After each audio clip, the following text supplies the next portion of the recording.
நண்பர்களே, நைட்டு ஒரு 10 மணிக்கு கூலி படத்துக்கு டிக்கெட் இருக்கானோன்னா நானும் காரில் ஏறி கூச்சமேலாம் கிளம்பிட்டேன். போகிற வழில பார்த்தா வண்டியோட இது கைண்டி வந்துருச்சு. பார்த்து போக மாட்டோம்.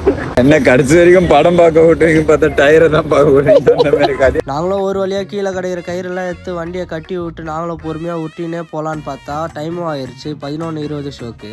எங்கள் நேரம் அந்நேரம் பார்த்து டிராஃபிக்காக இருந்தது. அந்த டிராஃபிக்கெல்லாம் கடந்து நாங்களும் 11:25க்கு தேட்டருக்குள்ளே போயிட்டோம். டிக்கெட் எல்லாம் கிழிச்சிட்டு உள்ளே போய் பார்த்தா டைட்டிலுக்கெல்லாம் போட்டு முடிச்சிட்டாங்க. அப்புறம் தலைவர் தரிசனத்தை வாங்கிட்டு சிட்டுக்கு வைப் பண்ணிட்டு மோனிகாவை மானாவாரியாக ரசிச்சுட்டு அப்படியே இன்டர்மிஷனும் வந்துருச்சு.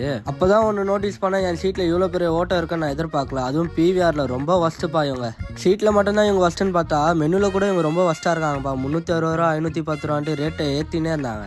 இவங்கள ரெஸ்ட் ரூமுக்கு போகலான்னு பார்த்தா ரெஸ்ட் ரூமில் போயிட்டு ஒரே அலப்பறையாக குத்துட்டுனாங்க. அங்கே மட்டும் இல்லாமல் வெளியே வந்து ஃபோட்டோ ஷூட்டுன்னு சொல்லிட்டு அலப்பறை குத்துட்டு இருந்தோம். அப்படியே Lokesh Kanagaraj return and director போட்டோன்னு 2:30 மணிக்கு நாங்களே வெளியே வந்துட்டோம். வெளியே வந்து பார்த்தா தான் தெரிஞ்சு மாலே ஒன்றுமே இல்லாமல் இருட்டின்னு இருந்தது. இதில் என்ன ஹைலைட்னா, எங்கள் கார் எங்கே பார்க் பண்ணணும்னு தெரியாமல் நாங்கள் லிஃப்ட்டில் இறங்காமல் வந்து படிக்கட்டில் இறங்கிட்டேன். அங்கே போய் பார்த்தா ஒரு டேஞ்சராக இருந்துச்சு.